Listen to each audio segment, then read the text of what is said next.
Good morning, students. I'm continuing your chapter Stars and Solar System, chapter number 17 of class 8th. देखिए, हमने जो अर्थ है उसके बारे में हम ऑलरेडी पढ़ चुके हैं. अब बात करते हैं मार्स, मंगल ग्रह की. The next planet, the first outside the orbit of the earth is Mars.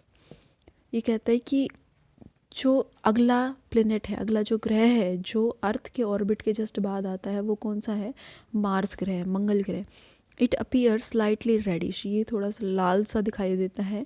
And therefore it is called as red planet, और इसी वजह से इसे रेड प्लेनेट कहा जाता है. Mars has 2 small natural satellites. Mars के 2 छोटे छोटे उपग्रह हैं. नेक्स्ट इज जुपिटर, बृहस्पति ग्रह. Jupiter is the largest planet, सबसे बड़ा जो प्लेनेट है, सबसे बड़ा जो ग्रह है वो जुपिटर ग्रह है. Of the solar system it is so large, ये इतना बड़ा है that about 1300 earths can be placed inside this giant planet. ये इतना ज़्यादा बड़ा है कि 1300, मतलब अर्थ जितनी 1300 और भी अर्थ इसके अंदर आ सकती हैं. ये इतना बड़ा है, इतने बड़े साइज़ का प्लेनेट है. However, the mass of Jupiter is about 318 times that of Earth. अर्थ के मास के, अर्थ का जो वज़न है उससे 318 गुना वज़न जुपिटर का है. It rotates very rapidly on its axis, ये अपने जो एक्सिस है उस पर बहुत तेज़ी से घूमता है. Jupiter has a large number of satellite, Jupiter के बहुत सारे उपग्रह हैं. इट ऑल्सो हैज़ फेंट रिंग्स अराउंड इट, और इसके बाहर कुछ रिंग्स हैं. फेंट रिंग्स मतलब ऐसे प्रतीत होता है कि रिंग है बट रिंग्स है नहीं. ठीक है, ऐसा लगता है कि कुछ इस तरीके से ऐसे रिंग टाइप स्ट्रक्चर है बट ऐसा कुछ है नहीं. यू कैन ईजिली रिकग्नाइज, आप अच्छे तरीके से इसको, मतलब ईजिली इसका पता कर सकते हो कि हाँ भाई ये जुपिटर है. As it appears quite bright in the sky, क्योंकि ये बहुत अच्छे से चमकता है. ठीक है, नाइट के टाइम पे ये बहुत अच्छे से चमकता हुआ दिखाई देता है, इसलिए आप इसको इजीली पहचान कर सकते हो. If you observe it with the help of telescope, अगर आप इसको टेलीस्कोप की मदद से देखेंगे, you can also see 4 of its large moons, तो आपको इसके 4 जो उपग्रह हैं वो भी दिखाई देंगे. देखिए कैसे दिखाई दे रहे हैं. ये जुपिटर है, ये इसका फर्स्ट सैटेलाइट, ये सेकंड है, ये थर्ड है और ये फोर्थ है. तो इस टाइप से आप इसके जो मून्स हैं, इसके सैटेलाइट्स हैं, उनको भी देख सकते हैं. नेक्स्ट है सैटर्न, मतलब शनि ग्रह. Beyond Jupiter it is Saturn which appears yellowish in colour. जो जुपिटर है, बृहस्पति ग्रह है, उसके बाद जो ग्रह है वो शनि ग्रह है और वो येलोइश कलर का दिखाई देता है. What makes it unique in the solar system, ये सोलर सिस्टम में मतलब सबसे अलग ग्रह है, लेकिन ऐसा क्यों है? इज़ इट्स ब्यूटिफुल रिंग्स, ये इसलिए इतना अच्छा और यूनिक दिखाई देता है सोलर सिस्टम में क्योंकि इसके बाहर रिंग्स हैं. ठीक है, these rings are not visible with naked eyes, और हम नॉर्मल हमारी जो आँखें उनसे हम उस रिंग्स को नहीं देख सकते, उनको सिर्फ टेलीस्कोप की मदद से देखा जा सकता है.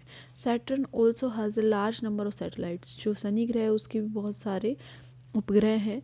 One interesting thing about Saturn is that it is least dense among all the planets. Its density is less than that of water.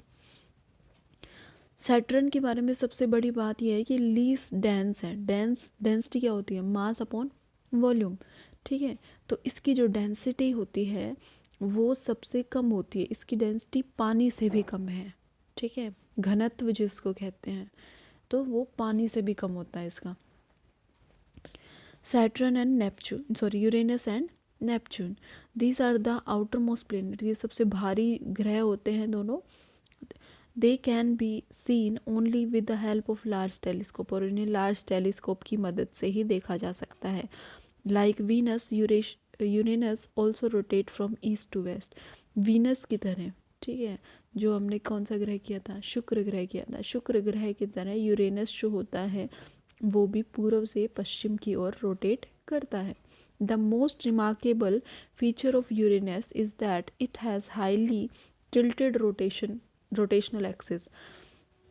ये कहता है इसके बारे में सबसे जो इम्पोर्टेंट बात है ना, जानकारी है, वो क्या है कि इसके पास ना हाईली टिल्टेड रोटेशनल एक्सिस है, मतलब ये झुकाव होता है। ये जो है अपने रोटेशनल एक्सिस पे क्या होता है, टिल्टेड होता है, मतलब हल्का सा झुका हुआ है। द फर्स्ट 4 प्लैनेट्स, जो पहले 4 प्लैनेट्स कौन से हैं, Mercury, Venus, Earth and Mars, are much nearer the sun than the other 4 planets. जो ये 4 प्लैनेट हैं वो सन के ज़्यादा क्लोज हैं, ठीक है, बाकी 4 प्लैनेट्स के comparatively. They are called inner planets, और इन्हें इनर प्लैनेट्स कहा जाता है, मतलब अंदर वाले ग्रह कहा जाता है। The inner planets have very few moons, और इनके बहुत ही कम उपग्रह हैं। The planet outside the orbit of Mars namely Jupiter, Saturn, Uranus and Neptune, वो बहुत ज़्यादा दूर है, ठीक है, इनर प्लैनेट के कंपैरेटिवली ये चारों ग्रह, और they are called outer planets, और उनको बाहरी ग्रह कहा जाता है।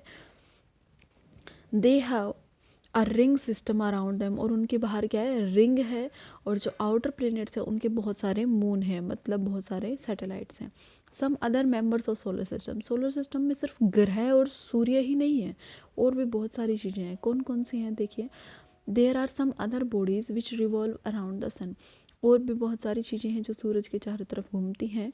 दे are also members of solar system, और वो भी सोलर सिस्टम का एक हिस्सा है। Let us learn about them, चलिए उनके बारे में जानते हैं। सबसे पहले आता है asteroids. There is a gap in between the orbits of Mars and Jupiter. Mars ग्रह, ये मार्स ग्रह है और ये जुपिटर है। मार्स और जुपिटर के बीच में एक गैप है, मतलब ज़्यादा है ये गैप, ठीक है। और ये जो गैप है, this gap is occupied by large number of small object, और ये जो गैप है ये बहुत सारे छोटे छोटे कुछ ऑब्जेक्ट है, कुछ वस्तु हैं जिन्होंने इस स्पेस को कवर कर रखा है। दीज आर कॉल्ड एस्ट्रॉइड्स, और इनको क्या कहा जाता है, एस्ट्रॉइड कहा जाता है। Asteroid can only be seen through large telescope, और उन्हें सिर्फ लार्ज टेलीस्कोप की मदद से ही देखा जा सकता है। इसको एस्ट्रॉइड बेल्ट भी कहते हैं, ठीक है। ये इस तरीके से एक पूरी कवरिंग होती है जो जस्ट मार्स के बाद है, और ये एक बेल्ट टाइप स्ट्रक्चर भी बना लेते हैं, ठीक है। छोटे छोटे ऑब्जेक्ट होते हैं जिसमें स्टोन्स आ जाते हैं और भी बहुत सारे आ जाते हैं, और ये भी सन के अराउंड क्या करते रहते हैं, रिवॉल्व करते रहते हैं। नेक्स्ट आता है comet. Comet are also member of our solar system, ये भी हमारे सोलर सिस्टम का एक हिस्सा है। They revolve around the sun in highly elliptical orbits, ये सूरज के चारों तरफ घूमते हैं इलिप्टिकल ऑर्बिट्स में, मतलब इनके ऑर्बिट्स जो है ना वो कुछ डिफरेंट हैं, ठीक है। जैसे नॉर्मली जो ऑर्बिट होते हैं सर्कुलर शेप के होते हैं, लेकिन इनका ओवल शेप्ड स्ट्रक्चर है, ठीक है। However their period of revolution around the sun is usually very long, इनका जो पीरियड होता है सन के अराउंड रिवॉल्व करने का ये बहुत ज़्यादा होता है, ठीक है। बहुत ज़्यादा क्यों होता है भाई, इनका साइज़ छोटा होता है, साइज़ छोटा होता है तो मतलब सूरज के चारों तरफ घूमने में इनको वक्त लगता है। A comet appear generally as bright head with a long tail, जो कॉमेट होता है ना वो ऐसे दिखाई देता है, इसकी एक बहुत मतलब ब्राइट हेड होता है और एक लंबी सी टेल होती है। The length of tail grows in size as it approaches the sun, और ये जो लेंथ है, ये जो टेल है, इसका साइज़ बढ़ता जाता है। कैसे बढ़ता है, जैसे ये कहाँ पहुँचती है, जब सन के पास पहुँचती है ना तब ये टेल बढ़ती चली जाती है। The tail of comet is always directed away from the sun, और ये जो टेल होती है ये हमेशा सन से दूर डायरेक्टेड होती है, मतलब हेड जो है वो सन की तरफ होगा और जो टेल है वो सन से दूरी पर होगी, ठीक है।